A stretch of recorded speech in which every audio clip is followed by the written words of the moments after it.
Hi, and welcome to episode number 2 of 28 Ways That God Says, I Love You. Today is the Trinity.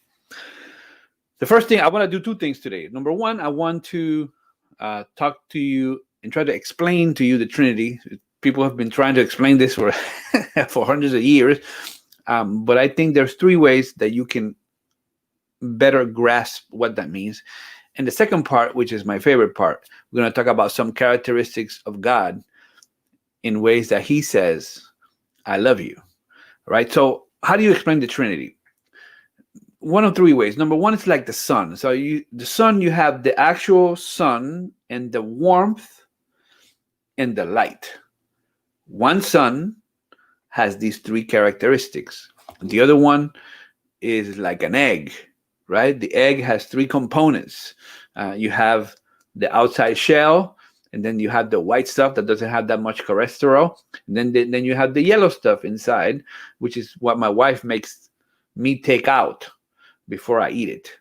One egg, three components. The other way you can understand it is through water. Right? Same water, one bottle of water. You can use it. First of all, you can freeze it, put it on your shoulder. I had an operation on my shoulder. You put it on my shoulder. Feels better when ice is on my shoulder. You can drink it, quench your thirst, and also you can use it to wipe and wash your face. One bottle, three purposes. Right? People have been arguing about this lately. I'm not understanding why. I very much like the second part of this doctrine. Here it is. It's amazing. It's amazing. It says, oh my goodness, he's gonna love it. It says five things about God. God is immortal, all powerful, all knowing, above all, and ever present. You know what that means for us? You know how God says, I love you through those five characteristics? Number one, he is immortal. So you don't have to be afraid of death. Because God is immortal, you don't have to be afraid of death. There's a lot of people who are concerned about, well, what if I die? I mean, dying from corona is really, really bad. I've had an uncle who passed away, but we know we're going to see him again because God is immortal. You don't have to be afraid of death.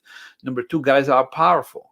When our ideas and strength stops, God's power commences. A lot of times our plans need to fail so God's plan can succeed. He's all powerful. Not only does he have the willingness to help you, he has the ability to do so. All powerful. Number three, all knowing. He knows the end from the beginning.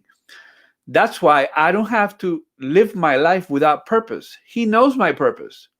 So if I want to know my purpose, instead of trying searching for my purpose everywhere, I just got to connect with God. And he will show me what my purpose is.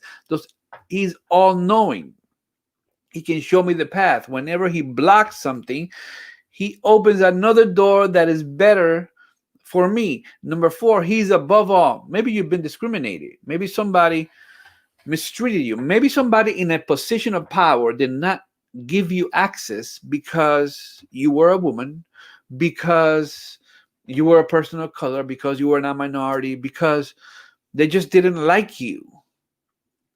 But God is above that person of authority, and God is well pleased with you, and God loves you. So your identity is not on what society thinks about you or other people say about you. It's in what God says you are. And he says that I'm his child, and he says that he loves me, and he says that he died for me. He's above all. And the last one, he's ever present. These last 9 months have been very difficult for a lot of us.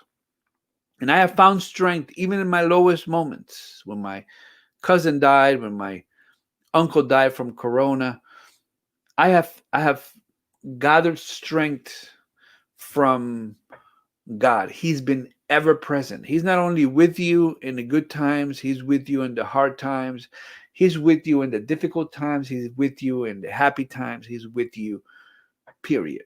He's with you. Even when you don't feel him, he's with you. Don't equate feeling God's presence, right? Sometimes you say, well, I don't feel him. It must be that he's absent. No, he's always with us. And that's why he's worthy of all our praise and honor in our worship. So may you have a great day. And remember that God is immortal. You don't have to be afraid of death. He's powerful. He can do what he said he was going to do. He's all knowing. So he knows your purpose. He's above all. So your identity is tied up with him. And he's ever present. He will never leave you nor forsake you. May you have a wonderful day. This has been 28 ways that God says, I love you. If you appreciated the content, I invite you to subscribe to the channel. We're going to do one of these every day for 28 days. I'm looking forward to it. I hope you are too. Thank you very much. Let us know your feedback in the comment section. May God bless you. That God that never leaves, may he be with you today.